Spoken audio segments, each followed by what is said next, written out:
Bismillahirrahmanirrahim. Assalamualaikum warahmatullahi wabarakatuh. Sebelumnya, perkenalkan nama saya Fatih Akmal Mubarok dengan NIM 12140300038. Saya dari kelas 7A, jurusan Manajemen Dakwah, Fakultas Dakwah dan Komunikasi. Di sini saya akan mempresentasikan tugas dari semester pendek dari mata kuliah Manajemen Komunikasi, yaitu tugasnya berbentuk artikel yang dibuatkan PPT. Judul dari artikel ini yang akan dipresentasikan oleh saya yaitu Manajemen Komunikasi dalam Lembaga Nahdlatul Ulama. Artikel ini berbentuk penelitian yang dibuat untuk menganalisis strategi komunikasi dalam lembaga Nahdlatul Ulama yang mencakup jenis-jenis komunikasi yang digunakan, yaitu peran komunikasi dalam mencapai tujuan organisasi di lembaga Nahdlatul Ulama, serta tantangan-tantangan yang dihadapi di lembaga Nahdlatul Ulama dalam implementasinya. Selanjutnya yaitu adapun jenis-jenis komunikasi di dalam lembaga Nahdlatul Ulama terdiri dari 3 jenis-jenis komunikasi. Yang pertama ada jenis komunikasi yang berbentuk vertikal. Jenis komunikasi yang berbentuk vertikal ini yaitu aliran informasi dari antar tingkatan hierarkis. Dan yang kedua adalah jenis komunikasi berbentuk horizontal. Jenis komunikasi berbentuk horizontal ini yaitu adanya interaksi antar anggota di lembaga atau pengurus pada tingkatan yang sama. Dan yang ketiga ada jenis-jenis komunikasi lateral. Jenis komunikasi lateral ini adalah jenis interaksi antar individu atau kelompok yang tidak memiliki hubungan hierarkis yang formal. Untuk selanjutnya ada manajemen komunikasi dalam organisasi di lembaga Nahdlatul Ulama.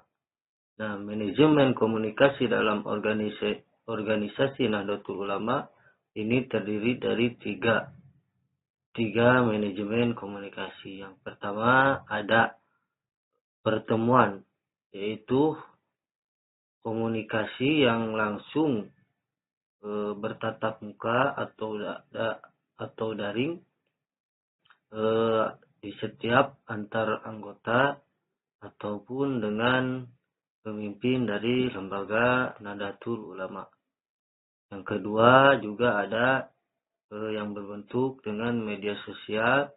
Ini difungsikan untuk menyampaikan informasi-informasi dari lembaga kepada para anggotanya. Dan yang ketiga ada website resmi dari lembaga Nahdlatul Ulama, yaitu berfungsi untuk alat komunikasi internal di lembaga Nahdlatul Ulama.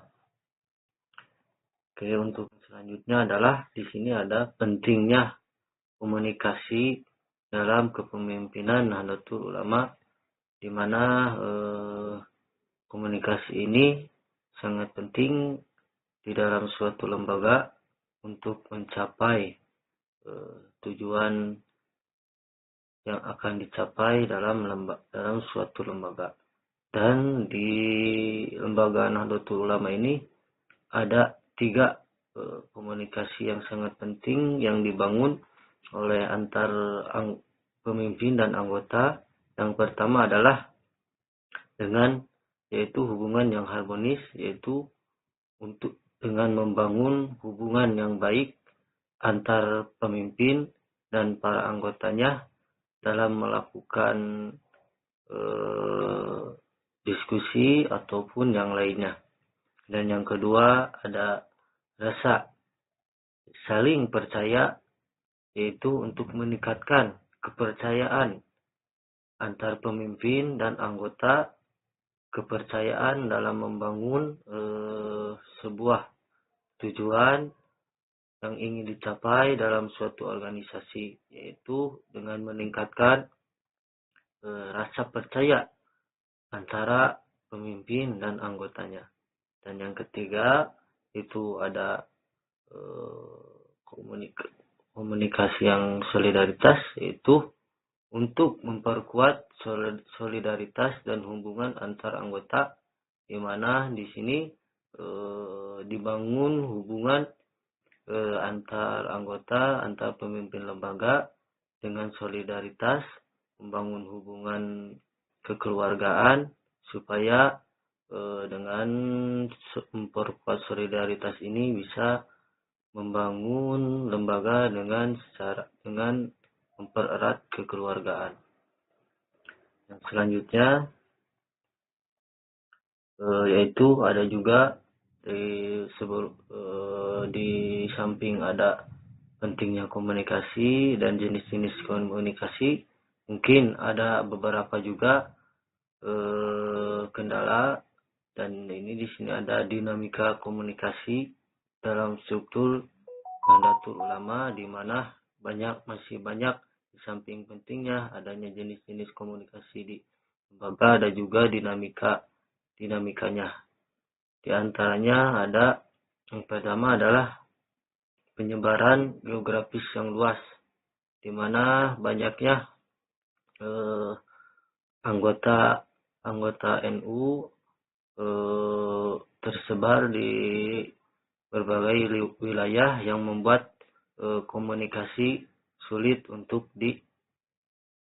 dilakukan. Dan yang kedua adalah kompleksitas organisasi NU. Mungkin yang ketiganya adalah perbedaan budaya dan bahasa, karena mungkin banyaknya anggota-anggota dari lembaga yang mungkin berbeda daerah, yang dimana berbeda daerah itu mungkin bisa juga berbeda budaya dan juga bahasa. Ini yang menjadi juga hal yang sulit untuk dibangun dalam komunikasi, karena adanya perbedaan budaya dan bahasa. Dan yang ketiga, mungkin ada juga tantangan-tantangan dalam manajemen komunikasi di lembaga Nahdlatul Ulama ini, yaitu yang pertama, di samping mungkin banyaknya tersebar luasnya para anggota di berbagai daerah, di dalam tantangan dalam manajemen NU ini juga keterbatasan akses teknologi dari lembaga, dan tidak semua anggota memiliki akses yang sama terhadap teknologi. Nah, ini menjadi suatu tantangan bagi lembaga Nahdlatul Ulama ketika keterbatasan akses teknologi, yang dimana anggotanya tidak semua memiliki akses yang sama terhadap teknologi, terutama anggota yang berada di luar daerah yang mungkin di pelosok. Tantangan yang kedua dalam manajemen komunikasi di lembaga Nahdlatul Ulama ini adalah perbedaan persepsi, yaitu ketidaksepahaman dalam menafsirkan kebijakan sebuah. Dan yang ketiga adalah struktur organisasi, yaitu struktur yang hierarkis dan tersebar luas. Selanjutnya di sini adalah strategi peningkatan manajemen komunikasi dalam lembaga Nahdlatul Ulama. Yang pertama, strategi yang dilakukan oleh lembaga Nahdlatul Ulama adalah akses teknologi, yaitu untuk memperluas akses terhadap teknologi digital. Dan yang kedua, adanya pelatihan, yaitu untuk meningkatkan kapasitas sumber daya manusia dalam melakukan komunikasi. Yang Yang ketiga, mungkin ada transparansi, yaitu untuk memastikan bahwa kebijakan organisasi tersampaikan secara terbuka.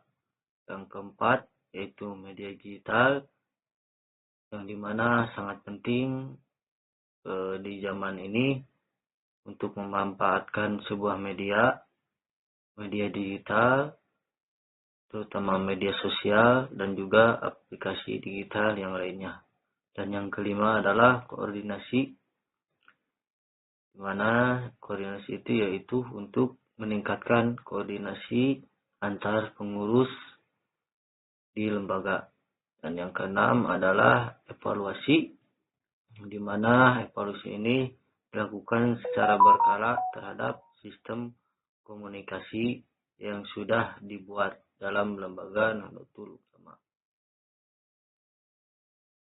Mungkin sebagai penutup, dengan yang tadi sudah dijelaskan tentang manajemen komunikasi dalam lembaga Nahdlatul Ulama, kesimpulannya adalah strategi komunikasi yang lebih adaptif dan sistematis dalam lembaga Nahdlatul Ulama dapat memastikan penyebaran informasi yang lebih merata untuk meningkatkan partisipasi anggota serta menjaga keselarasan visi dan misi organisasi.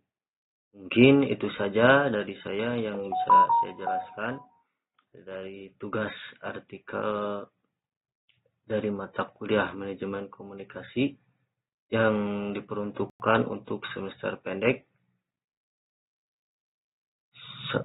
Segitu saja yang bisa saya presentasikan. Wassalamualaikum warahmatullahi wabarakatuh.